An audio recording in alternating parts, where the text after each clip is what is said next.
자, 2천 구독자 감사드립니다, 형님들. 형님들이 많이 사랑해주신 덕분에 제가 오늘도 이렇게 이벤트도 하게 되고 앞으로 더욱더 많은 사랑 부탁드리도록 하겠습니다. 자, 들어가기 앞서서 오늘도 아프리카로 보시는 분들은 추천 그리고 유튜브로 이따 보시게 될 분들은 구독이나 좋아요 같은 것들 좀 부탁 좀 드리도록 할게요. 감사합니다. 자, 디트로이트 대 뉴올리언스. 자, 양 팀의 맞대결 같은 거 일단 먼저 한번 볼게요. 디트로이트가 뉴올리언스에 6연패를 당하고 있다. 이런 건데, 디트로이트 왼쪽, 뉴올리언스가 오른쪽이죠. 양팀 패 이런 식으로 디트로이트가 뉴올한테 6경기 동안 연패를 했었다.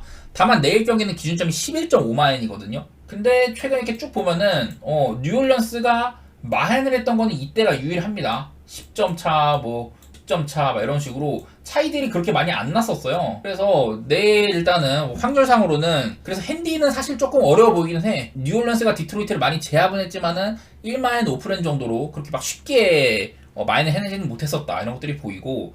근데 문제는 디트로이트가 지금 결장자가 너무 많다는 점이에요. 제가 직전 경기도 말했습니다만은 지금 그 빅맨 스튜어트가 빠져있고요. 아웃사르 탐슨이 빠져있는데, 아웃사르 탐슨의 자리를 대체했던 우무데란 친구도 발목이 부러지면서 지금 결장의 상황이고, 그리고 디트로이트가 유타에서 잘 물어왔던 폰테키오, 좀 여러 3점 슛이나 여러가지 면에서 되게 좋은 효율을 보여주고 있다고 했는데, 이 폰테키오도 지금 빠져있는 상황입니다. 뉴욕에서 트레이드해온 그라임스도, 지금 퀸튼 그라임스도 없는 상황이라 갖고, 디트로이트는 직전 경기에 듀렌까지 없었거든요. 그래갖고 수비적으로는 진짜 헐거웠었어요. 직전 경기 때도 디트로이트가 보스턴한테 129점가량 실점을 했었고, 내일도 막 수비가 단단하고 보기는 어려워요. 저는 개인적으로 여기는 토산이라는 친구는 잘 몰라.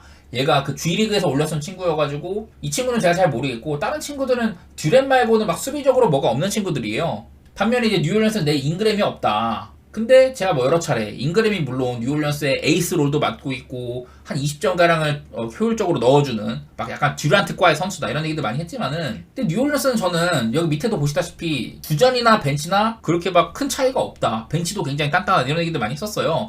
내일도 그래서 아마 트레이 머피 3세가 주전으로 올라오고, 오늘 저번 경기처럼 허브 존스가 3번으로 가고 이런 식으로 할 것 같은데, 양팀의 일단 최근 분위기 한번 볼게요. 디트로이트는 최근 한 112점가량을 실점하는 와중에 득점은 103점 정도. 뉴올리언스는 득점 109점, 실점 104.5점. 지금 최근에 뉴올리언스 수비가 꽤나 잘 되고 있다. 이런 것들이 보이긴 합니다. 그리고 반면에 디트로이트도 공격이 조금 감소했는데 수비적으로는 전반기보다 확실히 좋아진 게 눈에 띄기는 해요. 이래가지고 언더오버가 조금 어렵거든요. 근데 제가 드는 생각은, 뉴올리언스가 다른 좀 그런 언더팀들처럼 공격 기회가 적다거나 그런 팀은 아니에요. 좀 슛시도 같은 것들도 적게 하지 않는 편이고, 막 90회 이상 하는 경우가 덜어 있어요. 최근에 이제 마이애미, 올랜도, 브루클린 이런 팀들이랑 붙었을 때는 야투 시도가 좀 현저하게 적은 경기들이 있었는데, 기본적으로 디트로이트는 그런 유형의 팀은 아니에요. 상대팀이랑 그래도 상대팀을 최대한 못 던지게 한다거나 공격의 고삐를 늦춘다거나 그런 팀은 아닙니다. 지금 디트로이트의 약점, 인사이드가 약점이라고 볼 수 있는데, 내일 뉴올리언스가 지금 스튜어트도 없고 아웃사이드 탐슨도 없고 이런 윙 내지 인사이드를 좀 공략할 만하지 않나. 특히나 자이언 같은 애들이 날아다닐 것 같거든요, 저는요. 그리고 커닝햄이나 아이비도 앞선 수비가 워낙에 안 좋아가지고 직전에 그 보스턴 선수들이 앞선 선수들이 굉장히 득점을 많이 했었어요. 그래서 저는 내일 뉴올리언스가 맥컬럼이나 트머삼도 좀 편할 날일 것 같고, 자이언이나 발렌슈나스도 본인들의 공격 기회들을 좀 살리기에 용이한 날일 것 같다, 이런 생각들을 해가지고 저는 일단은 뉴올 쪽 좋게 보고 오바 이렇게 보고 있습니다. 감사드립니다. 다음에 이제 클리퍼스 대 필라델피아인데, 저는 이건 아직도 조금 의심이 있어요. 어떤 의심이 있냐면은, 클리퍼스가 최근 두 경기를 포틀랜드를 상대를 했는데 한 번은 마인에 성공을 했고 한 번은 프렌이었거든요. 그 저번에 이제 제가 클리퍼스가 요즘에 분위기가 좋지가 않다, 그런 얘기들 많이 했습니다. 그래서 지금 포틀랜드 보약을 마시기는 했는데, 나는 아직까지도 클리퍼스가 정상 궤도에 오른 건지 한창 좋았을 때처럼 막 그 정도 레벨에 오른지는 잘 모르겠다는 생각이 있습니다. 왜냐면은 포틀랜드한테 직전 경기 프렌 당하기도 하고, 클리퍼스도 물론 잘 넣었지만은 포틀랜드한테 워낙에 많은 허용을 했다. 오펜시브 리바운드도 많이 따이고 스틸도 많이 허용도 하고, 클리퍼스가 아주 깔끔하진 않았거든요. 물론 그 경기는 또 이제 서로 간에 좀 공격 기회도 많이 주고받는 경기였는데, 내일 상대 필라델피아는 얘네들이 최근 수비 하나는 잘해요. 물론 지금 최근 7경기 중에는 그 뉴욕 닉스와의 경기들이 포함되어 있어가지고 73점으로 막았던 경기, 그런 것들이 포함되어 있어서 약간 거품이 낀 거긴 한데, 샬럿도 98점, 마이애미 91점, 레이커스를 101점으로 묶는 그런 경기들이 있었기 때문에 필라델피아 최근 7경기 동안 득점 부분에서는 공격면에서는 지금 거의 꼴찌 수준이다. 득점 꼴찌죠. 근데 수비는 전체 두 번째로 실점이 적은 등 이런 식으로 나름대로 제 몫은 해주고 있다는 생각이 있거든요. 상대팀도 야투 시도 같은 것들 적게 통제하는 편이기도 하고 기본적으로 저는 클리퍼스가 좀 느린 팀이라는 생각이 있어요. 제가 맨날 뭐 하든을 위시로 한 지공 위주의 농구를 많이 한다. 그리고 웨스트브룩이 없었을 때 지금 웨스트브룩이 빠지고 있는 와중에는 클리퍼스가 웨스트브룩이 있었을 때보다도 거의 한 14점가량 언더게임을 하고 있다 이런 얘기도 많이 들었었죠. 내일 경기 저는 물론 9.5 프렌 필라델피아가 할 수 있을까 싶어. 아무래도 엔비드가 결정하고 있는 이 와중에는 필라델피아가 확실히 지금 거의 동부에서 플레이오프 정상 진출과도 약간 간당간당한 편이고 쉽지가 않거든요. 그래서 뭐 필라델피아를 높게 보는 건 아니지만 직전 경기 레이커스를 상대로 레이커스를 101점으로 통제하기도 하고 그런 부분에 있어서는 언더 정도는 볼만할 것 같다. 저는 레이커스보다도 클리퍼스가 조금 더 언더팀에 가깝다고 생각을 하는데 필라델피아가 직전 경기에서도 화력의 레이커스 상대로 101점으로 통제를 했다. 그리고 최근에 본인들의 3점 같은 것들도 개판이고 그런 것들 봤을 때는 저는 이 경기는 언더가 일단 제일 맞다는 생각이 들고 당분간은 클리퍼스 조금 더 정상 궤도에 오르기 전까지는 관망하도록 하겠습니다. 승패는 관망하고 그냥 언더 정도만 할게요. 내일 그리고 클리퍼스가 이렇게나 빅맨, 벤치 빅맨들이랄까요? 터커랑 타이스가 지금 퀘셔너블이고 노먼 파일 훌륭한 3점 슈터가 지금 퀘셔너블이어가지고 이것 역시도 걱정이 되는 부분입니다. 클리퍼스는요. 다음 경기 마이애미 대 클리블랜드. 얘네들은 얼마 전에 한번 맞붙은 적이 있어요. 그거 한번 같이 보면서 말씀 좀 드리도록 하겠습니다. 여기 제가 리벤지라고 적어놨는데 양팀이 가장 최근에 맞붙었을 때 보면은 3월 21일 나니까 얼마 안 됐죠. 거의 한 5일도 안 됐어요. 이날 마이애미가 107대 104로 클리블랜드한테 승리를 하긴 했다. 근데 이날은 마이애미는 아데바요가 없는 날이었었거든요. 마이애미는 아데바요가 없이 토마스 브라이언트한테 15분가량 맡기고 그러니까 주전 센터가 거의 없는 라인업이었다. 물론 208cm 정도의 니콜라 요비치가 있긴 했지만은 요비치가 리바운드 개수도 적었었고 이날은 클리블랜드의 제럿 알렌이 리바운드를 20개나 잡고 물론 오펜은 별로 없었지만은 마이애미 상대로 리바운드 20개 잡고 득점 25점 마이애미의 골밑을 아주 갖고 놀았거든요. 클리블랜드가 제럿 안의 활약이 좀 두드러졌다. 근데 내일은 아마 아데바요가 정상적으로 뛸 확률이 높습니다. 아데바요가 돌아온다는 점 그리고 마이애미는 이날도 보면 케일런 마틴이 굉장히 부진했습니다. 그리고 하이메 아케스 주니어는 7득점 정도. 근데 이 다음 경기 때 케일런 마틴이랑 하이메 아케스 주니어가 야투가 엄청 바닥이었어요. 그래가지고 마이애미가 그냥 무기력하게 패배를 했었는데 그래서인지 내일도 일단은 마틴이랑 하주가 지금 퀘셔너블이긴 하다. 직전 경기 때 워낙에 못했기 때문에 사실은 막 빠진다고 해도 전 팀적으로 크게 손실이 없을 거라는 입장이긴 합니다. 클리블랜드를 조금 더 볼게요. 자, 내일은 제가 아데바요가 뛴다고 했잖아요. 그리고 클리블랜드는 제가 여러 차례 지금 여기 있는 오른쪽 라인업 갈란드, 르버트, 오코로, 니앙, 알렌 이 라인으로 뛰게 되면은 문제는 뭐냐면은 고투가이가 없어. 고투가이가 뭐냐? 팀에서 미첼같이 볼을 쥐고선 드라이브인 해 들어가가지고 예를 들어서 지금의 클리블랜드처럼 인사이드로 파고 들어가는 친구가 없다 이러면은 저 새끼들은 3점 아니면은 알렌 활용한 골밑 공략밖에 없다 이러면 상대팀이 수비하기가 쉬워집니다. 이렇게 막 미첼처럼 혼자 개인 능력으로 찍고 들어갔고 뭐 레이업이든 덩크든 아니면 빅맨 활용한 투맨 게임이든 이런 거를 해줄 선수가 있어야지 상대팀의 수비를 곤욕스럽게 할 수가 있는데 지금의 클리블랜드는 그게 안 돼요. 그거를 제가 어떤 근거로 말씀을 드리냐면은 클리블랜드가 최근에 3점슛 시도가 굉장히 많아요. 그리고 인사이드 득점 시도가 엄청 적어졌습니다. 경기당 막 3점 시도를 최근 한 6경기 정도? 그 기간 동안 막 46번, 45번, 38번, 42번 막 이렇게 던지고 있는데 인사이드 야투 시도가 직접 미네소타 경기에서는 많이 했지만은 마이애미와의 저번 경기 때는 33번밖에 안 됐었고 인디애나전도 48번, 휴스턴전 44번, 뉴올리언스전 47번 이런 식으로 전체적인 야투 시도도 줄었고 이런 2점슛 야투 시도 3점에 많이 의존을 하고 2점슛 야투 시도 같은 것들이 굉장히 줄어들었거든요. 저는 그게 내일도 비슷한 이런 일이 발생할 만하다 그런 생각이 들어가지고 클리블랜드가 고투와이가 없는 상황에서 마이애미의 이런 인사이드 진입이 어려울 것 같고 좀 외곽에 의존하지 않겠냐 이런 생각들이 드는데 물론 지금 마이애미가 이렇게 3점슛 수비가 좋지는 않지만은 클리블랜드도 지금 슛감이 좋다고 볼 수는 없거든요. 전반적으로는. 그래서 저는 이런 경기는 일단 언더를 꿈꾸고 있어요. 특히나 아데바요가 물론 아데바요도 언더사이드 센터여가지고 제럴란한테 막 상성이 좋다고는 할 수 없지만은 옆에 요비치도 있고 박스하고 같이 해줄 수 있는 요비치도 있는 편이고 저번보다는 마이애미가 조금 더 클리블랜드 상대로 좀 편한 경기를 하지 않을까 물론 그때도 이기긴 했습니다만은 클리블랜드가 지금 워낙에 자원이 부족한 상황이고 저는 이 경기는 203.5 기준점이 굉장히 낮아요. 못 믿었습니다. 203.5는 굉장히 못 믿었는데 그래도 나는 언더를 보는 게 맞다고 생각해. 이 경기를 제가 봤던 그런 관점에 따라서는 언더가 맞다고 생각하는데 사실 언더는 무섭고요. 저는 조금 더 마이애미 쪽을 좋게 볼 만한 경기지 않나 그런 생각들이 들긴 합니다. 직전 경기 때도 막 버틀러가 30득점 가량 해줘가지고 그 정도 점수가 났던 거여서 모르겠어요. 막 버틀러가 좀 오락가락한 편이어서 내일 얼마나 잘해줄지는 모르겠으나 저는 마이애미 쪽에다가 언더 이렇게 일단은 보고 있습니다. 미첼이 없을 때 요즘에 클리블랜드 경기력이 더 안 좋아지고 있죠. 이런 마이너스 수치가 원래는 7점 정도였는데 9점 정도로 10점 정도로 많이 좀 뻗어나가고 있다. 이런 것들도 보여가지고 저는 방금 말했던 그런 시각으로 일단 보고 있네요. 다음 경기 미러키 대 오클라호마. 저는 이 경기는 사실 승패 방향은 예측이 되게 어렵다고 생각을 해요. 물론 여기 보면은 미러키가 최근 맞대결에서 7승 1패다 이런 것들이 있기는 한데 이거를 조금 더 자세히 살펴보면은 미러키가 지금 5연승 중에다가 한 번 패한 적이 있지만은 뭐 총 최근에는 7승 1패다 이런 것들이 있는데 전적이 워낙에 오래됐어요. 보면은 마지막 맞대결이 2022년 9월달이다. 11월 9일이다. 11월. 2022년 11월이면은 거의 지금 1년이 넘었죠. 그래서 올 시즌에 아예 맞붙은 적이 없었고 너무 오래됐어 전적이. 그리고 한 시즌에 2번 정도밖에 안 치르다 보니까 미러키의 7승 1패가요. 2019년부터 시작된 거예요.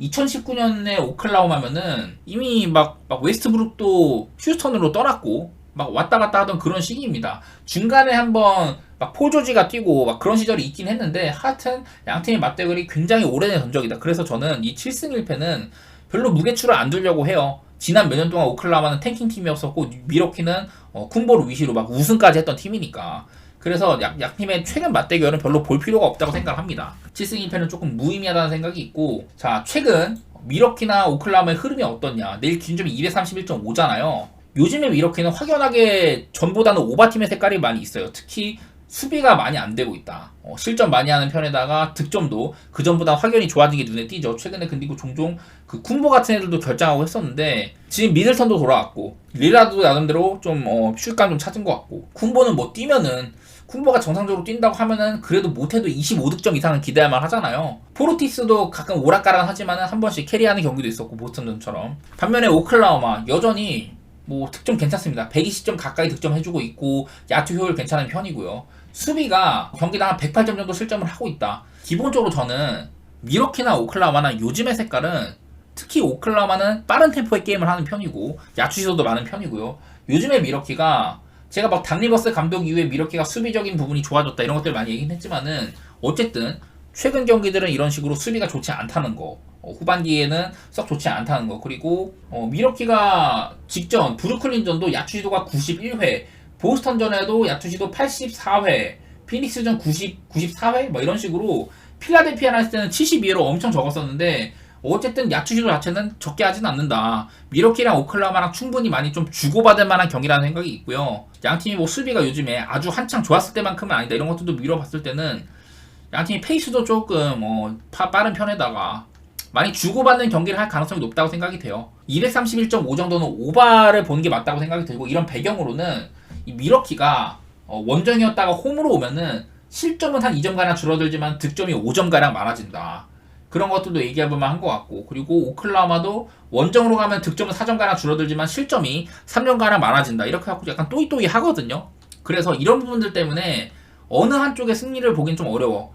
미러키가 홈에서 강하다. 오클라호마는 원정 가면 다운된다. 이런 것들을 봤을 때 그럼 미러키 가면 되겠네. 이럴 수도 있지만은 오클라호마의 야투 감각이 되게 무섭죠. 그렇다고 오클라호마를 가자니 오클도 상대팀한테 리바운드를 많이 따인다거나 그런 것도 있고 역시나 미러키도 홈에서 매우 강력한 팀이라는 거 그런 것들이 계산을 해보면은 쉽지가 않아요. 이 경기 승패 예측은. 저는 이 경기는 일단 오바 정도만 좀 가지고 가도록 하겠습니다. 미네소타 대 골든스테이트 이 경기는 상당히 어려운 경기인 것 같습니다. 확실히 요즘 골든스테이트가 많이 좀 마탱이가 갔어요. 얘네들이 그 전반기 막바지쯤 그때는 이제 탐슨을 벤치로 내리고 막 그린 같은 애들 돌아오고 하면서 여러 가지 조정을 거치면서 좀 팀이 괜찮아졌었거든요.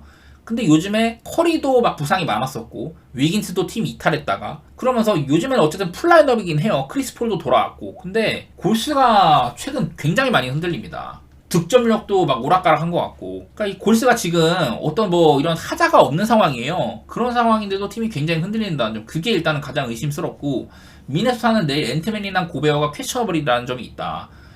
직전 경기 때는 양팀 두 선수 모두 다 뛰었어요. 근데 그 고베어가 한번 덴버전이었던가요? 그때 이제 결정도 했었고, 이렇게 좀 사실 내일 고베어의 출전 유무가 상당히 중요해 보이긴 한다. 그런 생각들이 드네요. 얘네들이 올 시즌에 그 두 번 정도 맞대결을 했습니다. 11월달 초반에. 그때쯤이면 미네소타는 한창 그 주가가 높을 때였고, 골든 스테이트는 이 새끼들 올 시즌 왜 이래? 이 정도였거든요. 그 두 경기에서 골스가 홈이었는데 미네소타가 두 번이나 원정 승리를 거뒀어요. 내일은 근데 또 미네소타의 홈이야. 제가 몇 번 말씀드렸지만 미네소타는 원정도 괜찮지만 홈에서는 특히 더 두드러지는 그런 상승세가 있는 팀이거든요. 특히 이 미네소타가 물론 홈으로 오면은 득점은 3점가량 줄어들지만은 실점이 6점가량 줄어들어요. 그런 부분에서는 좋게 볼 만한 여지가 있다. 그리고 조금 더 홈에서 뛰는 미네소타 경기는 언더를 예측해 볼 만하다.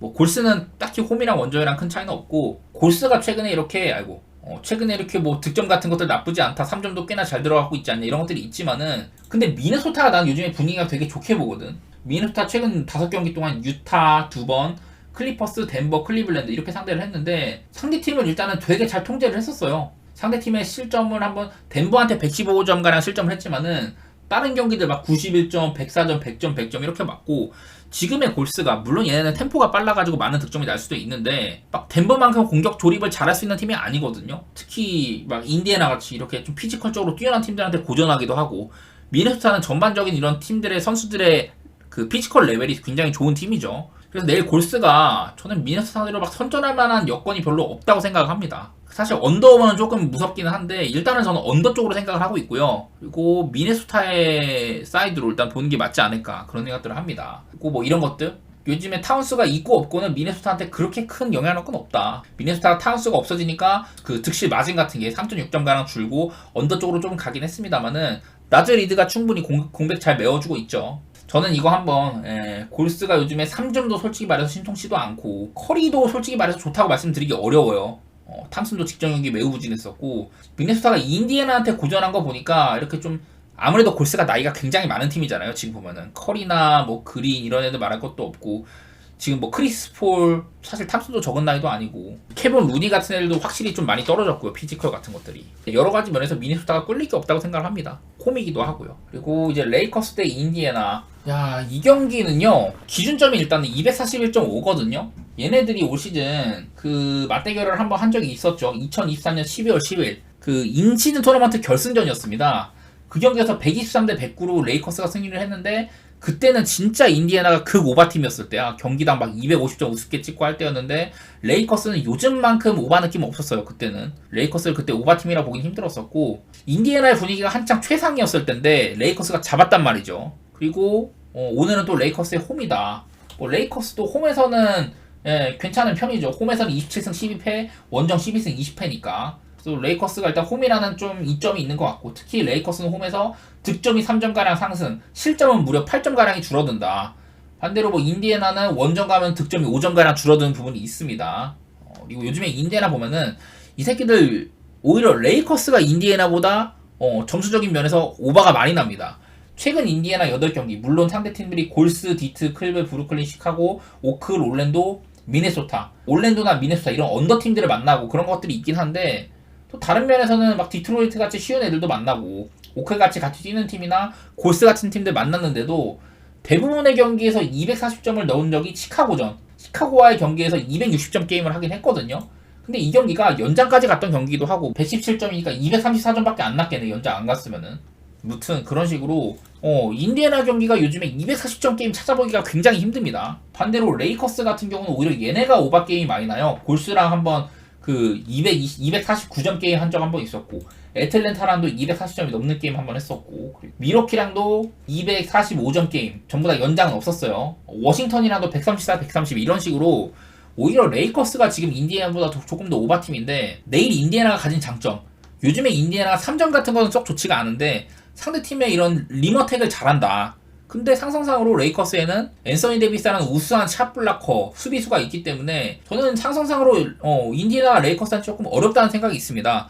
그나마 외곽에서 조금 터져줘야지 레이커스의 수비를 조금 더 바깥으로 빼낼 수가 있을 텐데 요즘에 인디애나 제가 여러 차례 할리버튼의 좀 느낌도 좋지가 않고 전반적으로 많이 팀적으로 떨어져 있다는 생각이 있어요. 에너지 레벨도 그렇고 반대로 레이커스 이제 레디시도 돌아왔고 디안젤로 러셀이 계속해서 좋은 활약 해주고 있다. 저는 일단은 이거 레이커스 쪽을 좋게 볼 것 같고 레이커스가 뭐 홈에 이점도 있는데다가 뭐 부상자들도 원래 맨날 결장했던 애들이니까 공수 양말에서 나는 레이커스가 인디애나보다 지금 좋다고 생각하거든요.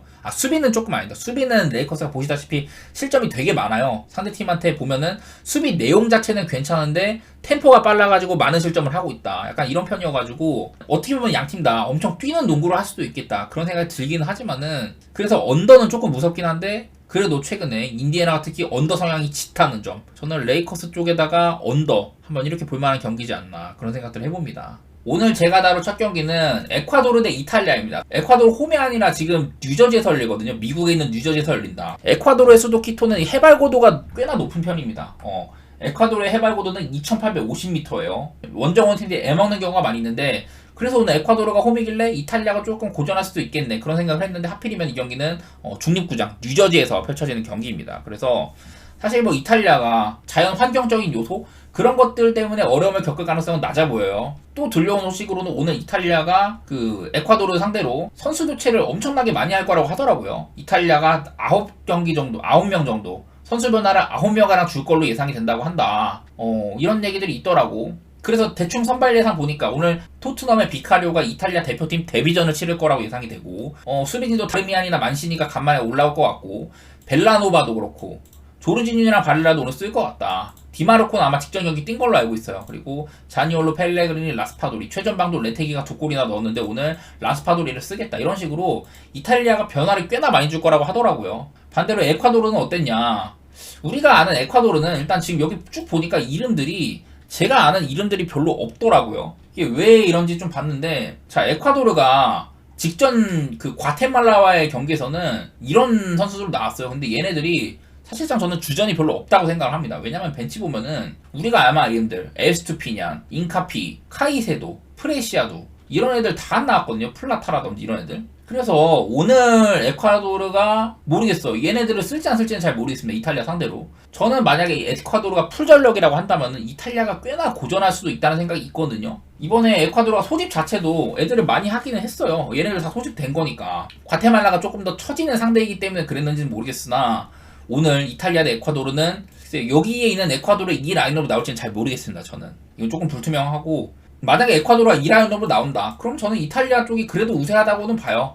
물론 오늘 데뷔한 선수도 상당히 많고 변화도 굉장히 많이 준다고 하지만은 이 정도 라인업이면 이탈리아 그래도 좀 우세이지 않을까 그런 생각들은 해보고 일단 이 경기는 무승부 정도 먼저 예측을 하고 무승부나 이탈리아가 승리를 하더라도 나는 햄무 정도? 직전 베네수엘라와의 경기에서도 이탈리아가 사실 그렇게 막 쉽게 승리할 만한 경기는 아니었어요. 전반전 시작부터 페널티킥 주고 시작했는데 다행히 막아서 그렇지 경기는 2대1로 끝났습니다만 이탈리아가 막 쉽게 이길 만한 경기는 아니었거든요.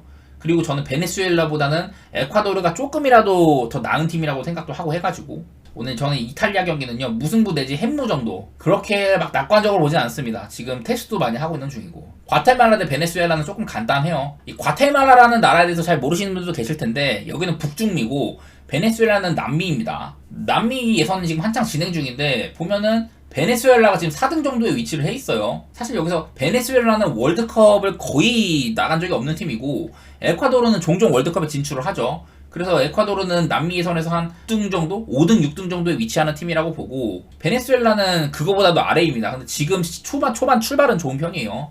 어쨌든 지금 현재 베네수엘라는 남미 예선에서 월드컵 진출권에 있는 그런 팀이라고 보시면 될 것 같고 베네수엘라의 소집 명단이거든요. 보면은 사실 잘 모르는 선수가 대부분이에요. 막 저는 여기서 딱 2명 보입니다. 2명. 자, 살로몬 론돈. 옛날에 웨스트브로미치의 그 장신 공격수 살로몬 론돈이에요. 그리고 토마스 링콘.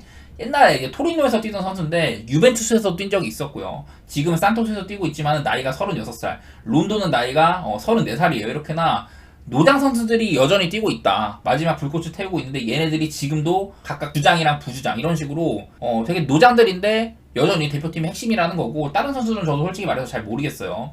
자 오늘 상대인 과테말라는요. 이게 구조가 어떻게 되냐면은 과테말라는 엄밀히 말하는 그 월드컵 그 최종 예선도 못 나가는 팀입니다. 북중미 예선 구조가 어떻게 되냐면 이게 1차적으로 예선 한번 치는데 여기는 파란 색깔. 이 파란 색깔로 각 조별에서 A, B, C, D, E, F조에서 1위를 한 팀들이 거기에 올라가는 거거든요. 그 최종 예선으로. 최종 예선 가기 전에 그리고 한 번 더 제가 알기로 플레이오프를 하는 걸로 알고 있는데 어쨌든 그런 식으로 북중미 예선이 진행이 됩니다. 과테말라의 위치는 어떠냐? 과테말라는 북중미 최종 예선도 못 나가는 팀이에요. 이런 구조여가지고 아무래도 양팀 간의 체급 차이가 상당하다. 그리고 오늘 경기 역시 과테말라와 베네수엘라 경기도 텍사스, 휴스턴에서 펼쳐지는 경기이기 때문에 뭐 과테말라가 어떤 이런 홈 이점이 있는 것도 아니고 지금 베네수엘라의 배당이 상당히 좋은 편이에요. 그리고 저는 직전 경기 이탈리아와 베네수엘라 경기를 봤는데 베네수엘라가 남미에서는 잘했던 것처럼 꽤나 단단하다. 그런 생각들이 있어가지고 저는 베네수엘라의 배당이 후하다고 생각하는 편입니다. 이 경기는요. 그리고 양 팀의 역대 맞대결 같은 것들도 한번 찾아봤는데 여태 만났을 때에는 막 40년대 이런 정도도 있고 2000년대 이후로도 이렇게 몇 번 만나긴 했지만은 한 번 정도 과테말라가 비긴 거 말고는 베네수엘라가 전부 다 이겼어요. 이런 것들을 봤을 때는 오늘 경기도 뭐 베네수엘라가 크게 이기는 경기는 많지 않았습니다만은 저는 베네수엘라 쪽을 좋게 볼 것 같아요. 물론 무승부 가능성이 없는 건 아니지만은 이런 경기는 과테말라보다는 베네수엘라가 우위에 있다 이렇게 얘기하면 한 것 같습니다. 그리고 이제 미국 대 멕시코. 미국 대 멕시코가 보면은 최근 맞대결들 중에서는 이렇게 2020년대 이후로는 미국이 대부분 경기를 승리를 했어요. 연장까지 간 끝에 미국이 승리한 경기도 덜어 있었습니다. 이런 경기는 무승부겠죠. 그런 것들이 많긴 했는데 어쨌든 최근 전적상으로는 미국이 멕시코 상대로는 꽤나 좋았다. 그리고 오늘 경기도 미국의 저기 텍사스의 알링턴에서 펼쳐지는 경기예요. 미국이 그러니까 홈 경기라는 소리고 가장 최근 맞대결이 23년 6월 16일 이때였거든요. 3대 0으로 승리를 했던 바가 있습니다. 이때 뭐 퓰리시치가 되게 잘했었고 뭐 멕시코는 일찌감치 세자르 몬테스가 퇴장 당했습니다만은 미국도 맥케니가 퇴장도 당하고 막 이러면서 좀 개판인 경기긴 했는데 어쨌든 경기는 미국이 3대 0으로 좀 여유로운 승리를 했던 그런 경기였었다. 내일도 보면요 양팀의 그 소집 명단 같은 것들을 확인을 해봤습니다. 뭐 보니까 멕시코는 우리가 알만한 인물 산티아고 히메네즈 나오고 어빙 로사노 있고 에드손 알바레즈 아약스 뛰다가 이제 웨스트햄으로 넘어간 에드손 알바레즈 있고 뭐 이제 좀 옛날 선수들은 많이 빠진 상태예요. 헤수스 코로나라든지 뭐 그런 친구들 여전히 뭐 헤수스 가야르도 이런 친구들이 있지만은 글쎄 멕시코는 아직 세대 교체가 완전하게 이루어진 느낌은 아니죠. 그리고 멕시코도 원래는 그 월드컵 16강 단골이었는데 이번에는 월드컵에서 탈락하기도 하고 최근에는 전력이 많이 하락한 모습들이 저는 이렇게 눈에 띄었던 것 같습니다. 미국 소집 명단을 봤더니 전 나쁘지 않은 것 같아요. 일단 뭐 우리가 알만한 데스트라든지 안토니 로빈슨이나 마일스 로빈슨 이렇게 주전 자원들은 다 있는 편이고요. 미드필더가 상당히 강합니다. 특히나 이탈리아에서 활약하는 윤스, 무사, 맥케니, 퓨리시치 다 싹 다 있고 또 유망주 지오바니 레이나도 이번에 소집이 됐습니다. 이 친구가 되게 어린 친구인데 미국의 미래라고 평가받는 선수예요. 그리고 뭐 전방전 리카르도 페피라든지 에런슨, 티모시 웨아, 발로군 뭐 등등 괜찮은 선수들 많이 있습니다. 라인업이나 이런 소집 명단 같은 것들만 봐도 저는 미국이 확연하게 더 나은 스쿼드라고 생각합니다. 최근에 전적도 그렇고 홈 경기이기도 하고 이제 미국이 다소 멕시코의 벽을 못 났던 시기가 있긴 했는데 아무래도 최근 맞대결에서는 미국이 좋았던 것도 있었고 한창 이렇게 어려워했던 시절도 있었습니다만 나름대로 극복을 한 모습이거든요. 그래서 오늘 경기 분석은 이 정도로 마칠 것 같고요. 내일 뭐 다시 얘기하지만은 경기가 쉬운 날은 아니에요. 쉬운 날은 아니고 부담이 덜하니까 하는 거긴 한데 그냥 많이들 이렇게 구독 많이 해주셔서 감사드리다고 그냥 인사드리려고 하는 거고 좋은 결과 있었으면 좋겠네요.